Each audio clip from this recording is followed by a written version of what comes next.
We will now examine how the steering sensor is constructed and how its signal functions.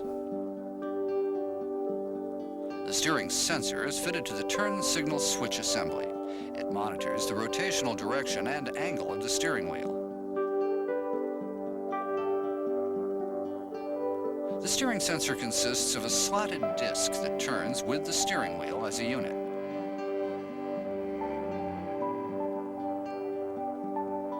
There are also two pairs of photointerrupters consisting of light-emitting diodes and phototransistors. The slotted disc alternately shuts off and restores the passage of light, producing the high and low signals of the steering sensor accordingly. We will now examine a pair of high-low signals on an oscilloscope. The upper signal is sent to terminal SS1, and the lower signal is sent to terminal SS2 of the ECU. Notice now that these signals are 50% out of phase.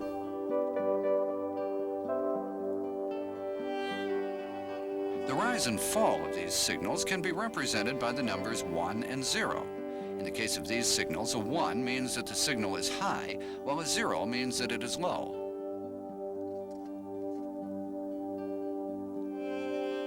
When the steering wheel is turned from its present position slightly to the right, the signals will change like this. Or like this when it is turned to the left. Similar changes occur at all other positions also. The ECU constantly monitors these changes, in this way detecting the direction in which the steering wheel is turned. As we saw a while ago, the steering wheel position when the ignition switch setting is changed from off to on is regarded as the straight-ahead position by the ECU. When the vehicle starts moving and runs in the straight-ahead direction for some time, the ECU automatically corrects the straight-ahead position that has been stored in its memory. Now we will go on to the malfunction warning function of the air suspension system. When the ECU detects a malfunction, it flashes the indicator to warn the driver.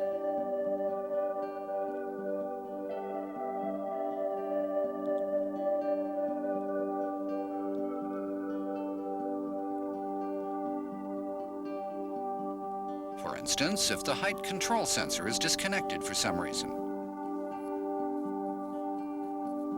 The indicator will start to flash immediately to warn the driver. At the same time, the ECU stores the information on the problem in its memory in the form of a diagnostic code. We will now discuss how the diagnostic codes are indicated.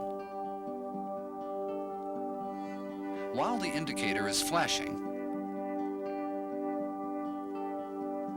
let's connect terminals TC and E1 of the TDCL or the check connector. The indicator will indicate a diagnostic code.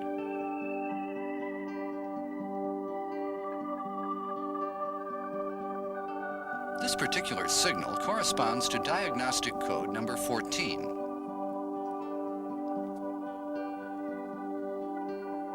This code, in turn, corresponds to an open circuit or a short circuit in the circuitry of the height control sensor located in the left rear side of the vehicle. Let's look at the height control sensor in some detail now.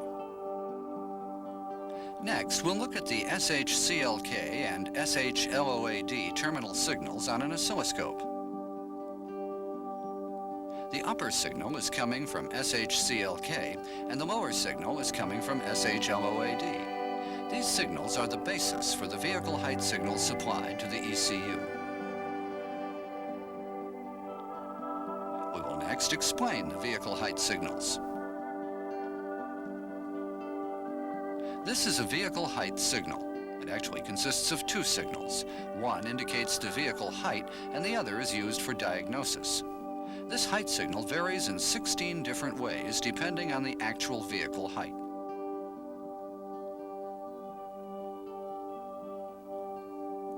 This is the signal that you will see when the vehicle is at its lowest position.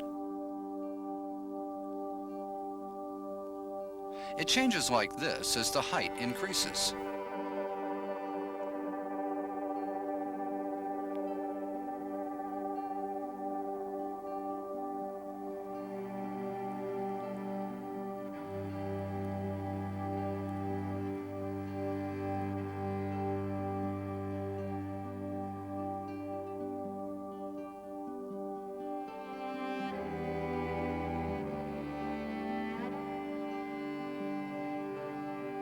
This is the signal that you will see when the vehicle is at its maximum height. We will now study how the height control sensor is installed, how it is constructed, and how it operates. The sensor is fitted to the vehicle's body. Its control link is attached to the lower arm of the suspension. As the vehicle height decreases or increases, the sensor fitted to the body also goes up and down the same distance as the body itself. But the control link fitted to the lower arm only moves half that distance.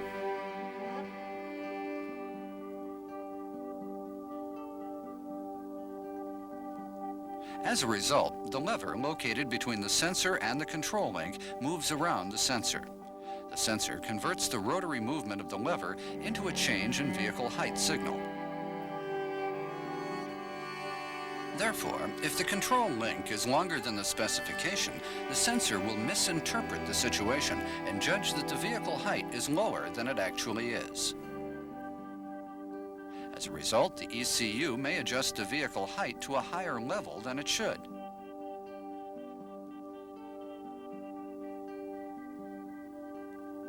The height control sensor consists of a slotted disc which rotates as a unit with the control link lever and 4 pairs of photointerrupters.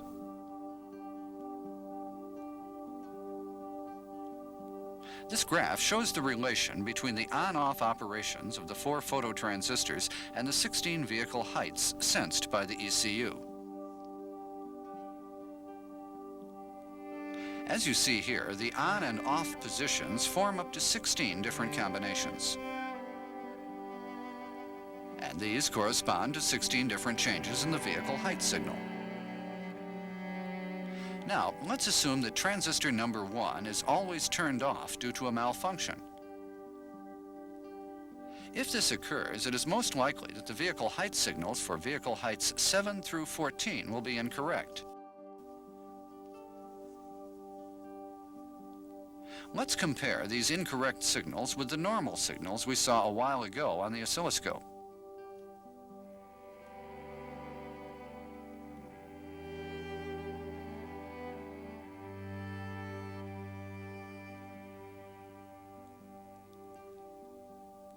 As you can see, the signals for vehicle heights 7 through 14 differ from normal signals. Now, what will happen when you put this malfunctioning sensor onto the left rear suspension?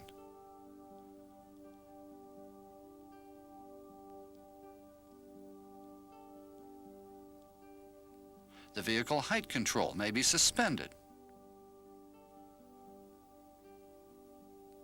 Or the vehicle body will keep going up and down.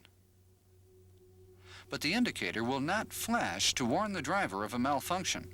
So please remember that some problems are not detectable by the self-diagnostic function of the system.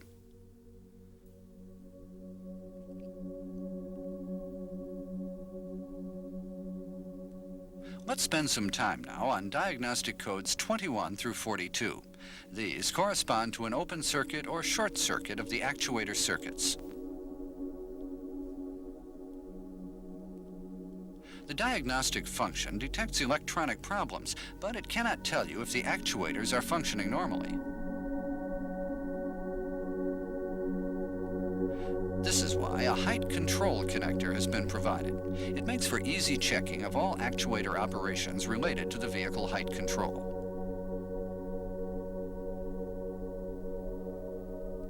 The height control connector terminals and actuators are connected like this. Terminal 1 is connected to the air suspension fuse.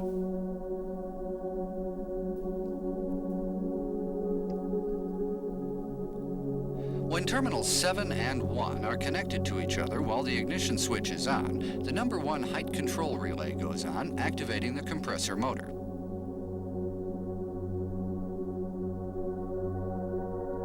Connecting terminals 6 and 1 activates the exhaust valve.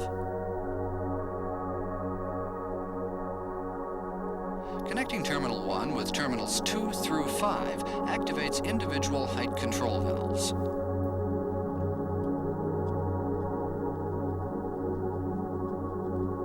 Terminal 8 is for grounding. If you carelessly connect terminals 1 and 8, the air suspension fuse will blow out immediately. So be sure never to connect terminals 1 and 8 together.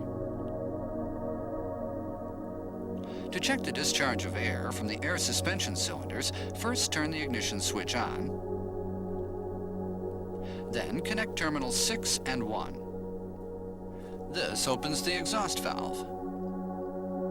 When you also connect terminals 1 and 2 in that condition, air is removed from the right front cylinder.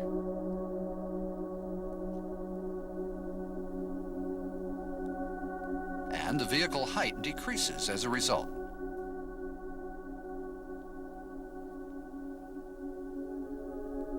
Now, with terminals 6 and 1 left connected, disconnect terminal 2 and connect it to terminals 3,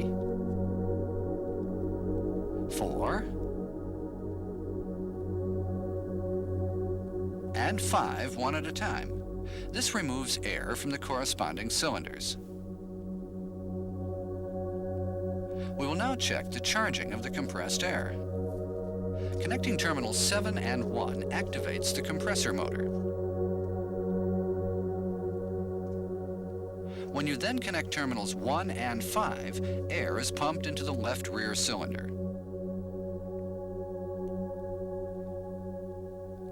And the vehicle height at the left rear side increases as a result.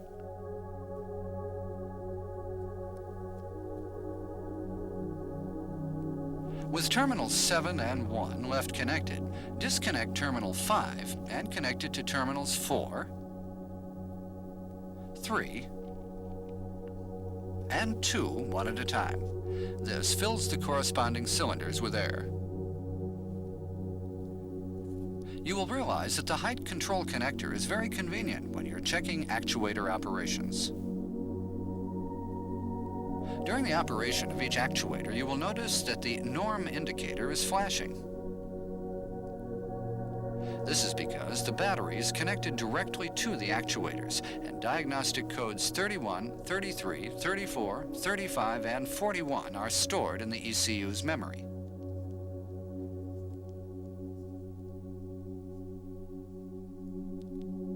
All diagnostic codes can be cleared without disconnecting the fuse ECU-B.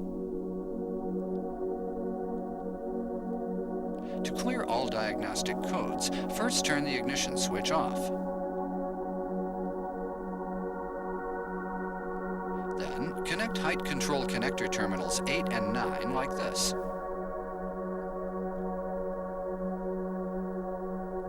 Next, connect check connector terminals TS and E1. Finally, turn the ignition switch on again and wait for about 10 seconds.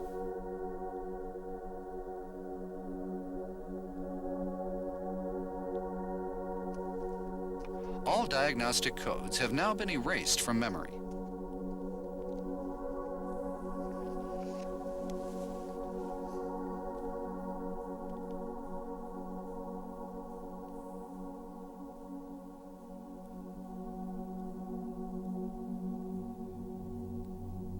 In addition to all the functions that you saw in this video, the air suspension system also features a fail-safe function.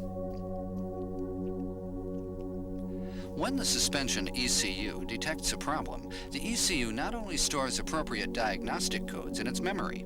With its fail-safe feature, it also causes electronic suspension control functions to become inoperative.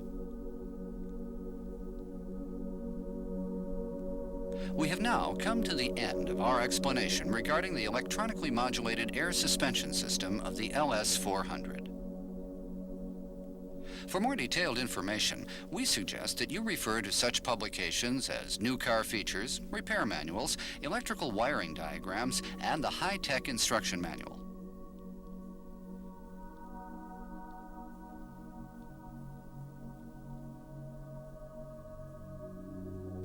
We sincerely hope that this video has been helpful to you.